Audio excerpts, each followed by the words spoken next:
13, 12. I was a part of a hell of a wrestling revival and renaissance because at a time where there was only the WWE, NXT gave you an alternative product. I feel like you were part of peak NXT, which I think it'll never get better. I mean, you had Samoa Joe, Finn Balor, right? Charlotte, Sasha, Becky, Bayley. Alexa Bliss, FTR, but Buddy, Kevin Owens, Blake, and Kevin Owens, and Sami Zayn, and Adrian Neville, and it was wild. Yeah, Andrade. It was to me. It was Kenta. at It was fucking I think nuts. at that time it was better than. And that's what I mean. People got to realize, like, they want to sit here and point the finger, like, oh, this guy can't wrestle, this guy can't do this. It's like, dog, you got 8 matches on a card.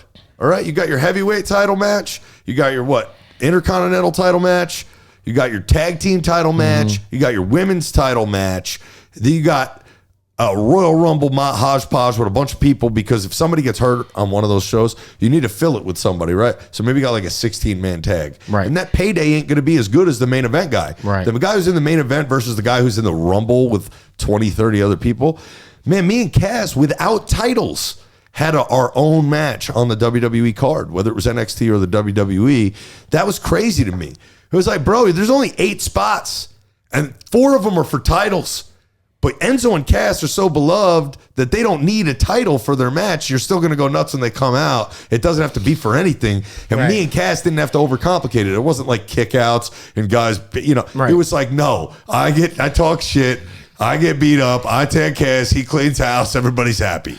And so I'm going to ask you this. So, fun job. Fun factor all the way through the roof. It felt like it went from like you, because where are these energy drinks coming from? Who's got one of these fucking guys? This thing's fire. Nobody got one? Just got one from the liquor store. These are good. No, but it felt like it was crazy just because it felt like you guys were like the fan favorite in NXT. I forget which pay-per-view or when you guys got called up, but I remember watching it on TV when you guys like made your it might have been Raw or your big debut. Yeah, Raw was the night after WrestleMania in Dallas in 2016. I remember watching that was when we debuted, but we had been held in NXT a lot longer than everyone else. Yeah, because I think everybody was like, what the fuck? When are Enzo and Cass coming up? Man, Hunter wasn't about to give us up, dog. Yeah.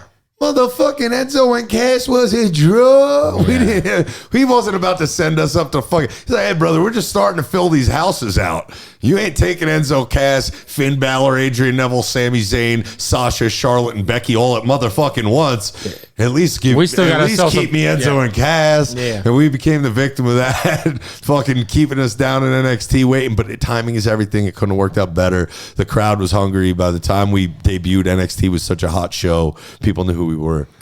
What was it about what you were doing that caught John Cena's attention, you think?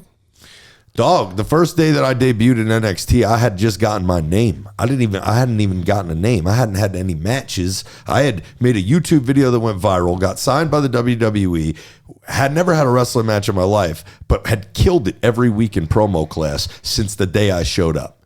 And now Dusty Rhodes is all about it, and the other coaches want to get me shit canned and fired. And the head coach at the time was really rough on me, and I didn't understand. I didn't understand wrestling. I didn't understand, like, getting heat. Like, what the fuck is heat? Like, what? You're a man? You're going to go talk about me behind my fucking back? That backstage like, bro, bullshit. Like, yeah. I'm a fucking dude. Like, I come from Jersey. Yeah. If you talk shit in my neighborhood about another dude, we're going to call him on the phone and tell him right now. Or go tell it to his face. Right. What are you, a fucking bitch? It's this weird. We don't talk shit. It's this weird wrestling culture, the right? First few times I'm in a fucking car with a few guys hearing them talk shit about other people, I spoke up. Was kind of like, hey, bro.